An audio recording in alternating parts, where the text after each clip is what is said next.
മലപ്പുറം ജില്ലയിലെ വിവിധ പ്രദേശങ്ങളിൽ വിദ്യാർത്ഥികൾക്കും യുവാക്കൾക്കും രാസലഹരി മരുന്നുകൾ വിതരണം ചെയ്തു വന്ന അന്തർ സംസ്ഥാന ലഹരിക്കടത്ത് സംഘത്തിലെ 4 പേർ പിടിയിലായി.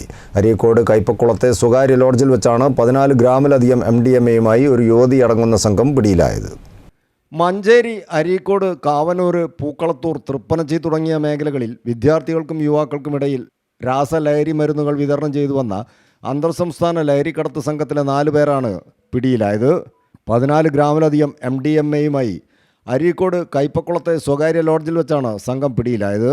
മുഹമ്മദ് ദിൽഷാദ്, ഷഹൽ നമാസ്, സജ്മീർ, ഫിദ ഫാത്തിമ എന്നിവരാണ് ഓപ്പറേഷൻ തൂഫാനിലൂടെ പോലീസിൻ്റെ പിടിയിലാകപ്പെട്ടത്. മലപ്പുറം ജില്ലാ പോലീസ് മേധാവി ചൈത്ര തെരേസ ജോണിന് ലഭിച്ച രഹസ്യ വിവരത്തിൻ്റെ അടിസ്ഥാനത്തിൽ കൊണ്ടോട്ടി ASP കാർത്തിക് ബാലകുമാർ, അരീക്കോട് ഇൻസ്പെക്ടർ ശൈലേഷ് എന്നിവരുടെ നേതൃത്വത്തിൽ ഡാൻസ് ഓഫ് സംഘവും അരീക്കോട് പോലീസും സംയുക്തമായി നടത്തിയ പരിശോധനയിലാണ് പ്രതികൾ വലയിലായത്. പ്രതികളായ ദിൽഷാദും സജ്മീറും മുൻപും ലഹരിക്കടത്ത് കേസുകളിൽ ഉൾപ്പെട്ട് ജയിൽവാസം അനുഭവിച്ചിട്ടുള്ളവരാണ്. ജാമ്യത്തിലിറങ്ങിയതിനു ശേഷമാണ് ഇവർ വീണ്ടും ലഹരി വിൽപ്പനയിൽ സജീവമായത്. News bureau, Areekode.